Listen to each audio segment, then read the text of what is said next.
हे what's up guys, welcome back once again. दोस्तों, आज की कहानी जो एक्सप्लेन करने जा रहे हैं वो एक ऐसे समय की है जब हमारी धरती पूरी तरीके से बंजर हो गई थी। ये एक ऐसा समय है जहाँ पर सोने चांदी से ज़्यादा कीमती पानी हो चुका है, जिसकी तलाश में लोग मीलों दूर दूर पैदल सफ़र कर रहे हैं और सिर्फ पानी के लिए किसी की भी जान ले सकते हैं। इसी में हम एक कैंडल नाम की लड़की को देखते हैं जो दूरबीन से कुछ दूर देख रही है। दरअसल अब लुटेरे किसी भी समय इनकी ओर आने वाले हैं ताकि इनका जितना भी स्टोर किया हुआ पानी है वो सब अपने साथ ले जा सके। वेल, ऐसा नहीं है कि वो यहाँ पर अकेली है, कुछ गिने चुने और भी लोग मौजूद हैं, लेकिन सभी अपने घर में छुप कर रहते हैं क्योंकि सभी को अपनी जान नहीं बल्कि पानी प्यारा है। वो अपने घर के पीछे बने गैराज में छुप छुप कर जाती है और वहाँ खुद के बनाए हुए पंप से थोड़ा मोड़ा पानी निकालती है और इसके बाद वो वहाँ छुपाई हुई कुछ चीजें, खाने का सामान को भी इकट्ठा करती है और फिर उस जगह को पूरी तरह से कवर कर देती है ताकि किसी को भी इस जगह के बारे में पता ना चले। इसी दौरान हम डीन नाम के लड़के को भी देखते हैं जो कैंडल के साथ ही रहता है, पर उसके पास दिन बहुत ही कम बचे हुए हैं क्योंकि डीन की दोनों किडनी खराब हो चुकी है, सही मात्रा में पानी ना मिलने की वजह से। आए दिन वो बीमारी रहता है। अब दोनों ही कोशिश कर रहे हैं कि किसी भी हाल में वो यहाँ से दूर जा सके, किसी ऐसी जगह पर जाकर रहें जहाँ पानी हो और कुछ अच्छे लोग भी। वो कुछ पानी को साथ में दूर बने एक घर में लेकर जाती है, पर वहां जाने से पहले वो थोड़ा झांकती है, परखती है कि कहीं वहां कोई है तो नहीं है। दरअसल इस घर में एक लेवी नाम का लड़का रहता है जिसकी उम्र बहुत ही कम है। वो अकेले भी है, इसीलिए कैंडल उसके लिए पानी लेकर आती है ताकि वो कुछ दिन और जिंदा रह सके, वरना ऐसे उसे अपनी आंखों के सामने कई लोग ऐसे मरते हुए देखा है सिर्फ प्यास के कारण। अब लेवी उसे थैंक यू कहता है और कैंडल जाते हुए उससे वादा करती है कि जल्द ही वो लोग यहाँ से जाने वाले हैं। उसने ऐसा इसलिए कहा क्योंकि दूर खड़े एक वेयर हाउस में एक प्लेन है जिसको ठीक करने के लिए कैंडल बरसों से कोशिश कर रही है, लेकिन उसमें लगा एक पार्ट उसे कहीं मिल नहीं पा रहा है, जिस वजह से वो उसे उड़ा नहीं पा रही है। जिस दिन वो पार्ट मिल गया उस दिन वो दोनों लेकर यहाँ से इसे निकल जाएंगे। अब वापस घर आने पर वो अपने पास रखे उस रेडियो को सुनती है जिसमें बताया जा रहा था कि जो जहाँ पर भी आप छुपे हुए हैं वहीं छुपे रहें क्योंकि किसी को कहीं बारिश की कोई उम्मीद नजर नहीं आ रही है। ये सुनकर वो निराश हो जाती है और सोने के लिए चली जाती है। कुछ ही देर बाद उनके घर पर कोई आता है, पर ये लोग ऊपर एट्री पर पहुंच नहीं पाते जिसके बारे में किसी को कभी पता ही नहीं चलता, इसीलिए वो दोनों बच जाते हैं और उन आदमियों को भी कुछ नहीं मिलता, इसीलिए वो वापस चले जाते हैं। नेक्स्ट डे जब वो नीचे आती है तो उसे एक लड़की वहाँ घायल अवस्था में मिलती है जो बहुत ही प्यासी थी। वो उसे थोड़ा पानी पीने को देती है, उसकी मरहम पट्टी भी करती है। यहाँ वो लड़की अपने बारे में बताती है कि उसका कई बार अनजान लोगों ने फ़ायदा उठाया है और पूरे रास्ते भर, इसीलिए वो बचते बचते यहाँ तक पहुँची है। तो मुझे अपने साथ रख लो, लेकिन कैंडल मना कर देती है क्योंकि ऐसा करना उसकी जान के लिए खतरा बन सकता। वो इस लड़की के बारे में कुछ भी नहीं जानती है, इसीलिए वो उसे कुछ पानी और सही डायरेक्शन बताकर उसी रास्ते पर जाने के लिए कहती है जहाँ उसे कुछ और घर मिलेंगे, शायद वहाँ के लोग उसे अपने पास रख ले।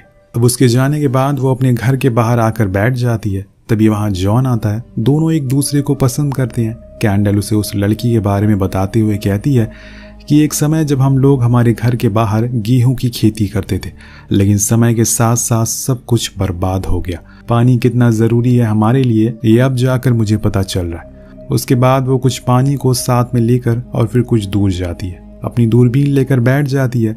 यहाँ हम किसी तरह की फैक्ट्री को देख पाते हैं जो पहले ऑयल माइनिंग की थी, लेकिन अब कुछ गुंडों ने इस पर अपना कब्जा कर लिया है और वो इसका इस्तेमाल पानी को स्टोर करने के लिए करते हैं, वो भी बड़े बड़े टैंक्स में, जिसके बाद वो उसे महंगे दामों में बेच देते हैं। लेकिन कैंडल को ये समझ नहीं आता कि असल में ये लोग इतना पानी ला कहाँ से रहे, क्योंकि हर जगह तो सूखा पड़ा हुआ है। उसे कोई जवाब नहीं मिलता, इसीलिए वो अपने घर वापस आ जाती है। रात में डीन उसे वर्ल्ड ग्लोब को दिखाते हुए कहता है कि हम लोग यहाँ से साउथ पोल की ओर जाएंगे जहाँ पर पानी की कोई कमी नहीं है। और इसी बीच कैंडल को रेडियो पर किसी की मदद की गुहार सुनाई देती है, एक लड़की जो कह रही थी कि वो इस लोकेशन वाले फार्म पर है, उसे पानी की सख्त ज़रूरत है, प्लीज़ कोई उसकी मदद कर दे। कैंडल तुरंत ही तैयार हो जाती है क्योंकि उसे उनकी मदद करनी है, लेकिन डीन मना करता है और कहता है कि यह शायद कोई चाल हो सकती है। पर कैंडल को पूरा भरोसा था कि ऐसा भी कुछ नहीं होगा, इसीलिए वो उस अंधेरी रात में पहुंच जाती है उस फार्म की ओर जहाँ वो पहले तो दूर से देखती है तो सब कुछ क्लियर था।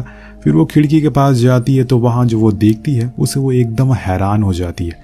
कुछ गुंडों ने 3 लड़कियों को बंदी बनाकर रखा हुआ था, उनसे जबरदस्ती करके वो रेडियो पर मदद की गुहार लगाने को कह रहे थे ताकि कोई उनकी मदद के लिए आए और फिर वो उन्हें भी पकड़ ले। कैंडल को समझ आ जाता है कि डीन सही कह रहा था। दरअसल वो गुंडे कार्सन नाम के बंदे के लिए काम करते हैं। जब काम हो जाता है तो वो उन तीनों लड़कियों को मार देते हैं बिना कुछ सोचे समझे। अगर कैंडल इस समय वहां से गई तो उनकी नजर में आ सकती है, इसीलिए वो सुबह होने का इंतजार करती है और जैसे ही सूरज निकलता है वो वहां से घर की ओर आ जाती है और आइंदा से कोई ऐसी गलती ना करने की कसम खाती है। वरना आज तो उसकी जान जाने ही वाली थी। अब बीच रास्ते में उसे एक टूटी हुई कार भी मिलती है जिसमें वो उसी पार्ट को ढूंढने लगती है जो उसे प्लेन में लगाना था, लेकिन यहाँ भी उसके हाथ निराशा ही लगती है। अब इसके बाद वो लेवी के पास जाती है और उसे फिर से कहती है कि उसे उनके साथ रहना चाहिए। उनके पास पानी भी है तो लेवी कहता है कि उनके पास पानी है, इसी बात का तो खतरा है। जहाँ वो रहता है वहां पर कुछ भी नहीं है और इसीलिए किसी भी लुटेरे को कुछ भी नहीं मिलता और इसकी वजह से आज तक वो जिंदा है। वापस आने पर पानी निकालने पर उसे पता चलता है कि अब पंप खराब हो रहा है। धीरे धीरे उसे जल्दी ही कुछ ना कुछ तरीका ढूंढना होगा, वरना वो भी बिना पानी के मर जाएगी। ये बात वो डीन को भी बताती है और यहाँ हम डीन की बातों से पता चल पाता है और यहाँ हम डीन की बातों से एक और चीज पता लगा पाते हैं कि डीन की एक बहन भी थी, लेकिन उसे कुछ महीनों पहले ही मौत हो गई सही पानी ना मिलने की वजह से। पर अब डीन नहीं चाहता कि वो भी ऐसे ही मौत मारा जाए अपनी बहन की तरह। तभी कैंडल को रेडियो पर किसी का मैसेज मिलता है जिसमें वो कह रहे थे कि वो लोग एक कैंप में है जहाँ पर उसके पास पीने का पानी और खाने का खाना भी है। इन सब में उनकी मदद कार्सन नाम का आदमी कर रहा है। जी हाँ, वही कार्सन जिसके लोगों ने उन तीनों लड़कियों को मार डाला। इस बारी कैंडल कहती है कि मुझे लगता है कि वो सही कह रहा है, क्योंकि उसे नहीं पता था कि जिन लोगों ने उन लड़कियों को मारा है वो असल में कार्सन के लिए ही काम करते हैं। इसीलिए वो अगले ही दिन घर से निकल जाती है। बीच रास्ते में उसे एक लड़की की लाश मिलती है जो न जाने कब से वहां पर पड़ी हुई सड़ रही थी। जब वो उसे पलटती है तो वो कोई और नहीं वही थी जो एक दिन उसके पास आई थी मदद मांगने के लिए। उसका पानी किसी ने छीन लिया होगा जिस वजह से वो प्यास के कारण मारी गई। अब आगे जाने पर उसे कुछ लोग मिलते हैं जो किसी को दफना रहे थे। वहां जॉन भी था जो कैंडल को देखकर कहता है कि तुम्हें भी हमारे साथ चलना चाहिए। कार्सन हम सबकी मदद कर रहा है, लेकिन वो मना कर देती है। ऐसे बिना देखे वो किसी भी इंसान पर भरोसा नहीं कर सकती। इतने में वहां पर कार्सन अपनी बेटी और कुछ लोगों के साथ आ जाता है, जिसको देखकर कैंडल घर में छुप जाती है और सभी लोग उससे कहते हैं कि उन्होंने अपने हथियारों को फेंक दिया है, अब वो उसके साथ रहेंगे। तो कार्सन कहता है कि तुम लोगों के पास पानी है? तो वो कहती हैं कि नहीं। तब कार्सन अपना असली रूप दिखाता है और कहता है कि फिर क्या मैंने ठेका थोड़ी ले रखा है तुम सभी लोगों का पालने का। ये बोलकर वो जॉन के पूरे परिवार को उसके सामने ही मार डालता है और फिर उसके सर पर बंदूक तान कर कहता है, क्या इस घर में कोई और भी छुपा हुआ है? जॉन इतना डर जाता है कि वो हाँ कह देता है और फिर कुछ लोग उस पूरे घर में कुछ अलग किस्म की गैस को छोड़ देते हैं, जिससे कि कैंडल जो कि घर के अंदर थी उसका दम घुटने लगता है। पर अगर वो बाहर निकली तो मारी जाएगी, इसीलिए वो जैसे तैसे खुद की सांस को रोक कर वहीं रुकी रहती है। लेकिन इतने में एक बंदा घर से बाहर निकल जाता है जिसकी तलाश में वो लोग थे। वो उसे भी मार देते हैं और आखिर में कैंडल के सामने जॉन का भी कत्ल कर देते हैं। ये सब देखकर कैंडल को इतना तो समझ आ जाती है कि अब ये वो जमाना नहीं है जहाँ पर कोई किसी की मदद करेगा, सबको बस अपने फायदे से मतलब है। उसे कार्सन की सच्चाई भी पता चल गई थी, इसीलिए वो चौकन्ना रहेगी। अब उनके जाने के बाद वो उस घर से बाहर आती है और खुली हवा में सांस लेती है। वेल आज उसकी जान बाल बाल बची है। वापस घर आते समय उसका सामना एक आदमी से हो जाता है जो कि कार्सन के लिए काम करता है। वो कैंडल पर हमला करता है, लेकिन वो अपनी बंदूक से उसे उड़ा देती है और सीधा उस फार्म पर आ जाती है जहां वो प्लेन खड़ा हुआ था। साथ में वो लड़का भी रहता है। वो उसके पास बार बार आती है ताकि उसे भरोसा दिला सके कि अभी भी उम्मीद कायम है, वो जरूर यहाँ से जिंदा बाहर निकलेंगे। यहाँ से वो सीधा अपने घर जाकर कुछ पानी बाहर निकालने की कोशिश करती है, लेकिन अब पंप खराब हो चुका है। उनका कुआं भी सूख गया है, जो बात वो डीन को भी बताती है और ये भी कहती है कि जिन लोगों की बात वो सुबह सुनकर गई थी, दरअसल उन सभी को कार्सन के लोगों ने मार दिया। वो चाहता है कि कम से कम लोग जिंदा रहें ताकि ज्यादा पानी इस्तेमाल ना हो और ऐसे में वो उस पानी को स्टोर करके रख सके। इसके कुछ देर बाद डीन कहता है कि अब उसके पास वक्त बहुत ही कम बचा है, इसीलिए वो अपने आखिरी समय में चाहता है कि वो अपनी बहन की कब्र के पास जाकर थोड़ा सा वक्त बिता सके। कैंडल को उसकी हर बात मानती है और इसीलिए वो उसके कहने पर अगले दिन उसकी बहन की ग्रेव के पास लेकर जाती है, जहाँ जाकर डीन रोने लगता है और कहता है, मैं नहीं चाहता हूँ कि तुम मुझे दफनाओ, क्योंकि मुझे पता है कि मेरे मर जाने के बाद तुम इस घर को छोड़कर नहीं जाओगे, जो कि मैं नहीं चाहता हूँ। इसीलिए बेहतर है कि मुझे जला देना ताकि इधर मेरी कोई भी कब्र ना रहे। उसकी बातों को सुनकर कैंडल रोने लगती है। उसे अफसोस है कि वो मरते हुए दोस्त को बचा नहीं पाएगी। उसकी ऐसी बातों को सुनकर वो बहुत ही ज़्यादा इमोशनल हो जाती है। उसे किसी भी तरह करके डीन की जान बचानी है, किसी भी हाल में। अगली सुबह जब कैंडल सोकर उठती है तो देखती है कि उसके घर के बाहर कार्सन के लोग खड़े हुए हैं। मतलब ये बंदे उसका पीछा छोड़ ही नहीं रहे। असल में इनके घर के बाहर एक हैंडपंप है, जिसकी वजह से कार्सन को हमेशा से इस घर पर शक था कि कहीं कोई ना कोई इसमें ज़रूर छुपा हुआ है। इसीलिए आज वो खुद ही यहाँ पर आ गया और आज भी वो वही झूठी दिलासे वाली बातें बोलता है ताकि उसे सुनकर वो लोग बाहर आ जाए। लेकिन कैंडल को उसकी असलियत पता है, इसीलिए वो चुपचाप ऊपर आ जाती है और दोनों ही फॉइल पेपर को ओढ़ लेते हैं। क्योंकि यहाँ हम देख पाते हैं कि कार्सन का एक बंदा उस घर में एक हीटिंग डिवाइस को लेकर घूमता है ताकि उसे इन दोनों की रेडिएशन का पता चल सके। लेकिन कैंडल उससे 2 कदम आगे है और इसके बाद वो उसके घर में जहरीली गैस भी छोड़ देते हैं। पर उसका भी कैंडल के पास जुगाड़ था। वो मास्क पहन लेती है और बच जाती है, जिसके कुछ देर बाद कार्सन को यकीन हो जाता है कि इस घर में कोई नहीं है। वो उस घर के बाहर अपना मार्क लगाकर वहां से चला जाता है। पर जाते हुए कार्सन की बेटी क्लेयर को ऊपर खिड़की पर एक फॉइल पेपर लगा हुआ देख, जिससे उसे थोड़ा सा शक होता है, पर वो ज्यादा गौर नहीं करती और चली जाती है। आज एक बार फिर से इन दोनों की जान जाते जाते बची है। उनके जाने के बाद वो उन लोगों का पीछा भी करती है ताकि ये पता लगा सके कि आखिर उनके पास कितना सामान है और क्या क्या सुविधा है। लेकिन इतने में पीछे से एक बंदा आकर उस पर हमला कर देता और कैंडल के ऊपर गोली चलाने की कोशिश करता है। लेकिन कैंडल भी कहाँ कम थी, वो उसे पछाड़ देती है और उसे वहीं शूट करके वापस लेवी के पास आ जाती है, जहाँ पर वो उसे बताता है कि उसे ऐसे यहाँ पर नहीं आना चाहिए, क्योंकि कल उसके जाने के बाद कार्सन के लोग यहाँ पर आए थे जो उसे ढूंढ रहे। लेकिन वो इस जगह पर छुप गया। तब कैंडल उसे वादा करती है कि उसे अब ज्यादा दिन छुपने की जरूरत नहीं है। वो किसी भी समय उसे बचाकर यहाँ से ले जाएगी, बस उसे हमेशा तैयार रहना होगा। वो सर हिलाते हुए हाँ में जवाब देता है और फिर वो डीन के पास जाती है। इतने में बाहर कुछ और लोग उनके करीब आ रहे थे जो दिखने में सिर्फ आम से लोग लग रहे थे।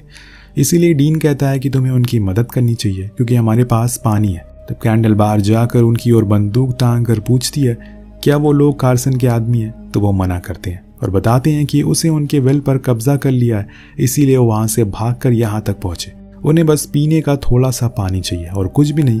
तब कैंडल उन्हें पानी देती है, जिसको पीने के बाद वो थैंक यू कहकर चले जाते।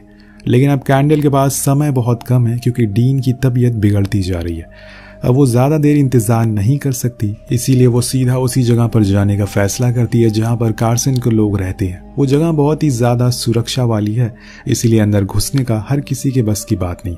लेकिन फिर भी कैंडल ने हिम्मत बांध ली है। वो उसके पास में एक सूखी घास में पहले आग लगाती है जिससे कि गार्ड्स का ध्यान भटक जाए। उसका फ़ायदा उठाकर वहाँ खड़ी एक रनिंग कार में उस चुपके से निकाल लेती है जो कि उस प्लेन में लगेगा। उसको लेकर वो सीधा घर आती है और डीन को उसके बारे में बताती है, जो सुनकर वो बहुत ही ज़्यादा खुश था क्योंकि अब वो लोग यहाँ से बचकर निकल सकते। अब पानी लेने के लिए वो नीचे जाती है, लेकिन इतने में उसके पीछे से कोई हमला कर देता और ये आदमी कोई और नहीं बल्कि वही लोग थे जिनकी मदद कैंडल ने पानी पिलाकर करी थी।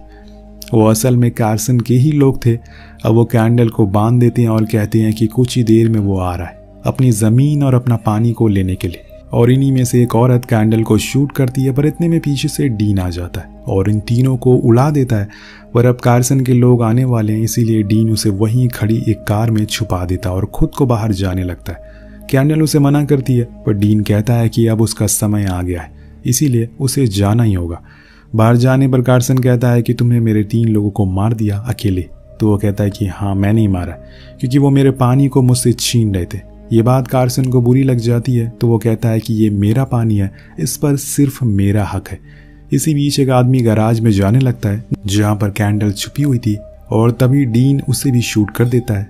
अब कैंडल को बचाने के लिए वो उसे गोली मार देता है। ये देखकर कार्सन पागल हो जाता है और उसके सभी साथी मिलकर डीन को भून डालते हैं और उसकी वहीं पर मौत हो जाती है। अंदर छुपी कैंडल सब कुछ सुन और देख रही थी, लेकिन वो बाहर नहीं आ सकती। उधर क्लेयर उस कार के पास भी जाती है, पर उसे पता नहीं चल पाता कि अंदर कैंडल है। उनके जाने के बाद वो पीछे वाले रास्ते से उस जगह पर जाती है जहां उसने कुछ हथियार और कुछ पानी को छुपा रखा था, जिसे लेकर वो वापस आती है और कार्सन के लोगों को मार देती है जो कि उस घर पर निगरानी कर रहे थे। वो डीन की बॉडी के पास जाती है और जैसे कि उसने कहा था सेम उसी तरह से उसे जला देती है। कुछ देर वो वहीं बैठी रहती है और इसी सोच में बैठी रहती है कि उसकी लाख कोशिशों पर भी वो उसकी जान को बचा नहीं सकी। पर वो लाइवी को कुछ नहीं होने दे सकती, इसीलिए वो उस फार्म पर जाती है और वहां जाकर उसे पता चलता है कि वो लोग उसे ले जा चुके हैं। अब यहाँ कैंडल को आ जाता है बहुत ही ज्यादा गुस्सा। वो सीधा उसी फैक्ट्री में जाती है, पर सबसे बड़ी दिक्कत थी फेंसिंग की, जो कि इलेक्ट्रिक थी, इसीलिए वो एक जगह पर जाती। वो इसी कीचड़ में घुसकर नीचे होकर फेंसिंग को पार कर देती है। फिर एक एक करके वहाँ खड़े सभी गार्ड्स को मारना शुरू करती है। तभी क्लियर और कार्सन भी वहाँ आ जाते हैं। वो एक गोली चलाती है जो जाकर क्लियर के कंधे पर लगती है, जिससे कि कार्सन गुस्से में आ जाता है। पर उससे ज्यादा गुस्सा तो कैंडल के अंदर था, क्योंकि उसने उसके सबसे अच्छे दोस्त को उसकी आंखों के सामने मार दिया। वो अपनी पूरी जान लगा देती है और अपनी तलवार से कार्सन की गर्दन ही उड़ा देती है। अपने बाप का ऐसा हशर देखकर क्लियर उसे टूटे हुए कंधे को लेकर उसे भिड़ने के लिए आ जाती है। दोनों के बीच में काफी भयंकर लड़ाई चलती है। एक समय पर तो क्लियर कैंडल को मारने ही वाली थी, लेकिन इतने में उसके हाथ एक धारदार चीज लग जाती है, जिससे कि वो क्लियर पर बहुत वार करती है और उसकी कहानी को वहीं खत्म कर देती। फिर वो लाइवी को लेकर उस फार्म पर जाती है। लाइवी उसे उसके दोस्त के बारे में पूछता है तो वो झूठ बोल देती है कि वो वहीं फार्म पर ही रुकेगा। जिसके बाद वो उस प्लेन को स्टार्ट कर देती है और एक आज़ादी की उड़ान भरती है, जिसके साथ ये कहानी यहीं खत्म हो जाती है। वेल, हमें दिखाने की कोशिश करी गई है कि पानी हमारे लिए कितना ज़्यादा कीमती है। जैसे कि हम आज के समय में बेहिसाब पानी गिराते रहते हैं, तो हो सके तो थोड़ा पानी ज़रूर बचाएगा अपने फ्यूचर के लिए, फ्यूचर जनरेशन के लिए। वेल, मिलते हैं अगली वीडियो में। Thank you so much watching. Peace out.